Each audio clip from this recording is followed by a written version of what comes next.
Personat armatosur me Kalashnikov, grupet e cilat shkëmbejnë zjarr e po ashtu grupet e organizuara të cilat i qarkullojnë migrantët në zonën e kufinit janë filmuar këtu afër pikës kufitare.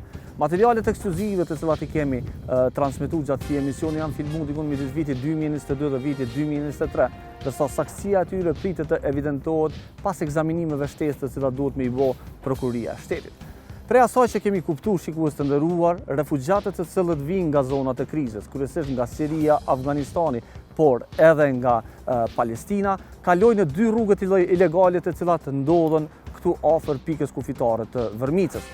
Sipas asaj që kemi kuptuar, refugjatët të cilët kalojnë në territorin shqiptar, diku nga Greqia, arrin në afërsi të Kukësit, afër pikës kufitare dhe ngjesin malin për të arritur në zonën në cilën ku ne jemi këtu.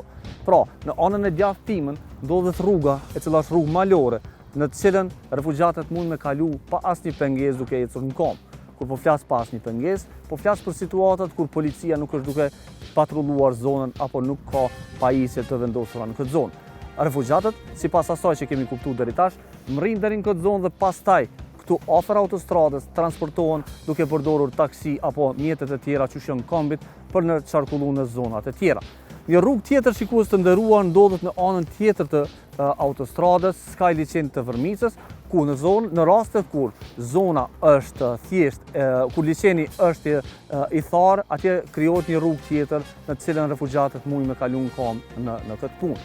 Mirë po, skema është përafërsisht e njëjtë. Të gjithë vinë dhe takohen afër një ure që ndodhet këtu në afërsi të Vërmicës dhe aty presin taksi apo kombit të cilët i qarkullojnë deri në zonat e tjera të Kosovës. Dhënat zyrtare të cilat i kemi marrë edhe prej policisë edhe prej prokurisë na tregojnë që në vitet e fundit, duke e përdorur këtë skemë, mbi 2000 refugjat janë kapur prej autoriteteve tona. Ata kanë kalu ose prej Vërmicës ose prej pikës kufitare tjetër të Maqedonisë. Tash, shikues të nderuar, të bëjmë një rikapitullim të asaj çfarë kemi saktuar apo çfarë kemi trajtuar gjatë këtij emisioni.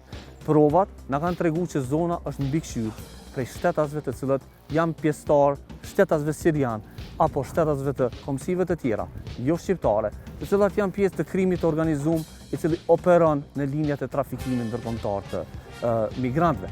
Ata kanë mri, shikues të nderuar, në Kosovë me ble armë, me pas armë dhe me operu të armatosur deri në momentin kur janë kap prej policisë.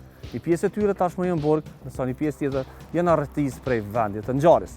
Ajo çka tash jemi duke ndjekur, shikues të nderuar, janë rrethana se si është vrarë personi i cili është gjetur këtu në afërsi të pikës kufitare. Para disa javësh, shikues të nderuar, prokuria e Prizrenit ka urdhëruar me arrestu njërin prej anëtarëve të këtij grupi, i cili është i dyshimti kryesor për këtë vrasje.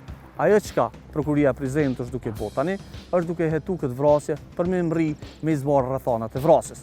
Krejt çka kemi kuptuar është që provat të cilat i kemi transmetuar në këtë emision janë duke u përdorur edhe si prova për me hetu rrethanat e vrasjes së shtetasit sirian.